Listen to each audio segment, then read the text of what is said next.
Hello boys and girls, welcome to my YouTube channel real experience by Nikhil. जब हम यहाँ पर आते हैं ऑस्ट्रेलिया में, हमारे मन के अंदर एक कॉमन क्वेश्चन होता है कि हम रीजनल एरिया में जाएं या मेट्रो सिटी में जाएं। रीजनल एरिया में जाते हैं उसके क्या बेनिफिट है और नुकसान है, और अगर मेट्रो सिटी में जाते हैं उसके क्या एडवांटेज डिसएडवांटेजेस हैं। Right now I am in south Australia, तो अभी मैं एडिलेड सिटी में रह रहा हूँ। तो मैंने एडिलेड ही क्यों चूज़ किया?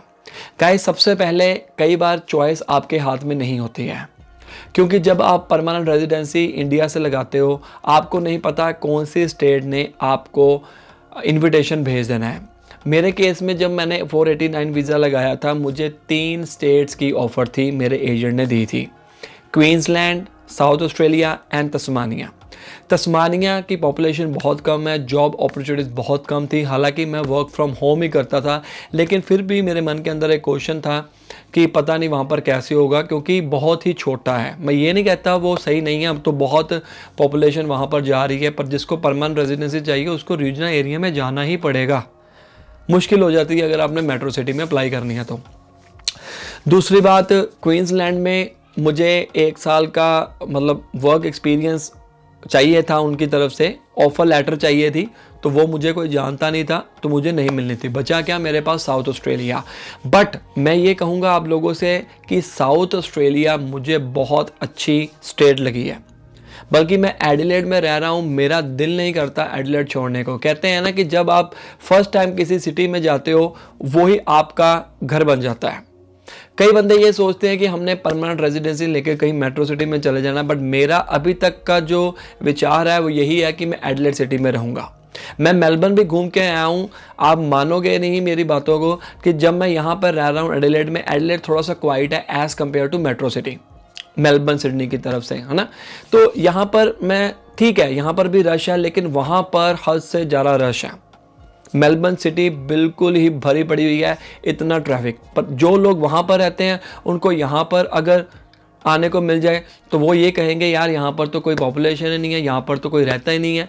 वो डिपेंड करता है। अब मैं कंपेयर करने लग गया था मेलबर्न के साथ एडिलेड को कि यहाँ पर बहुत रश है, और मेलबर्न वाले कंपेयर कर रहे होंगे एडिलेड वालों को कि यार यहाँ पर तो क्वालिटी पता नहीं कैसे रहते हैं बंदे।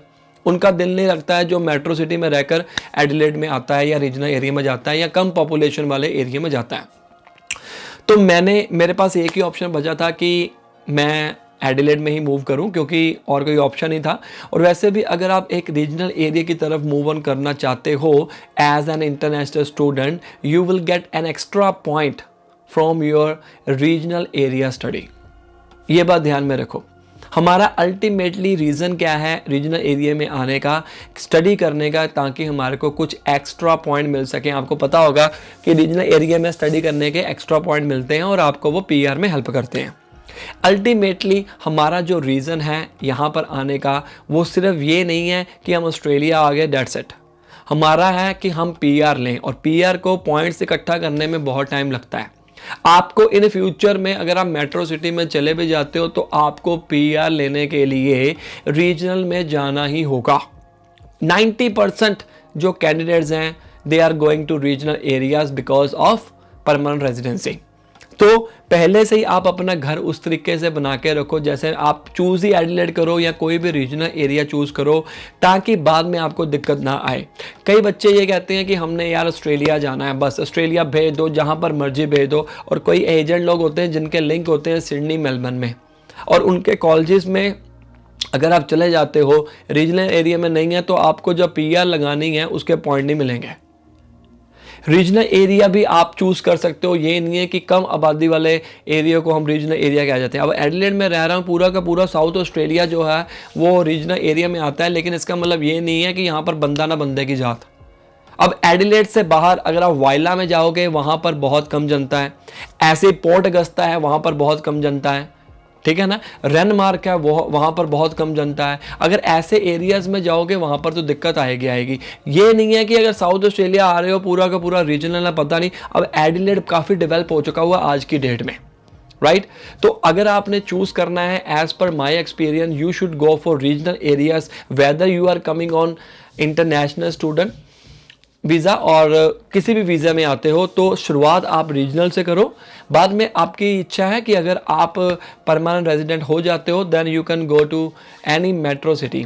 अब कई बंदे यहाँ पर आए हैं, उनके रिलेटिव्स जो हैं वो रहते हैं मेट्रो सिटी में, उनका दिल ही नहीं लग रहा, यहाँ पे दिल लगाना पड़ेगा। कई बंदे हम कहते हैं कि हमारे फ्रेंड्स लोग वहाँ पर हैं, मैं आप वहीं पर रहूँगा जी, ऐसा नहीं है। देखो, पहली जो आपकी प्रायोरिटी होनी चाहिए वो होनी चाहिए पीआर। अपने आप को सेव करो, किसी फ्रेंड ने किसी रिलेटिव ने साथ नहीं देना जब आपकी परमानेंट रेजिडेंसी रुक गई।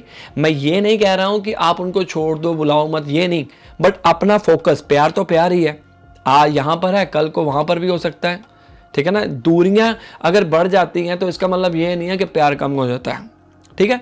तो वो आप डिसाइड करो। That is the reason I am living in Adelaide. कल को मेरा अगर प्लान बनता भी है, if I will obviously not if obviously I will get my permanent residency soon hopefully, तो मैं यही सोच रहा हूँ, आज की डेट में यही सोच रहा हूँ, अगर कुछ गड़बड़ ना हुई, कुछ ना मिला तो एडिलेड। अब एडिलेड में रहने का बेनिफिट क्या है, रीजनल एरिया में बेनिफिट क्या है, आने वाले समय में आपको यहाँ पर पॉपुलेशन मिलेगी मिलेगी। और अगर मैं इन्वेस्टमेंट के पर्पस से सोचूं, मेलबर्न सिटी से 1-1.5 घंटे की दूरी के बाद जो घर आपको मिल रहे हैं वो 5 से लेकर 8 लाख के बीच में मिल रहे हैं ऑस्ट्रेलियन डॉलर्स, ठीक है ना। वो डिपेंड करता है कौन कौन से एरिया में है। लेकिन अगर एडिलेड सिटी से 1 घंटे की दूरी में अगर आपको घर मिल रहा है, वो आराम से 3 से 5 लाख वाला मिल जाएगा जो मेलबर्न में है। वो इन्वेस्टमेंट है, ठीक है। पॉपुलेशन तो बढ़नी ही है। यहां पर 1 घंटे के बाद का जो रास्ता है, नया सबर्ब शुरू हो रहा है, नई सिटी जो बन रही है, आज नहीं तो 5 या 6 साल के बाद या 7 साल के बाद या 10 साल के बाद वो तो बढ़नी ही है। अब जिन लोगों ने मेलबर्न सिटी में घर लिए हुए हैं, 1-1, 2-2 घंटे के बाद प्लॉट लिए हुए हैं, तो वो 5 साल के बाद अगर घर बनाए, वैल्यू जो जमीन की है वो तो इंक्रीज हो ही गई। 50,000 वाला लॉट अगर 4 लाख में पहुंच गया, आपका बेनिफिट होगा, कल को आप बेचो चाहे वहां पर रहो।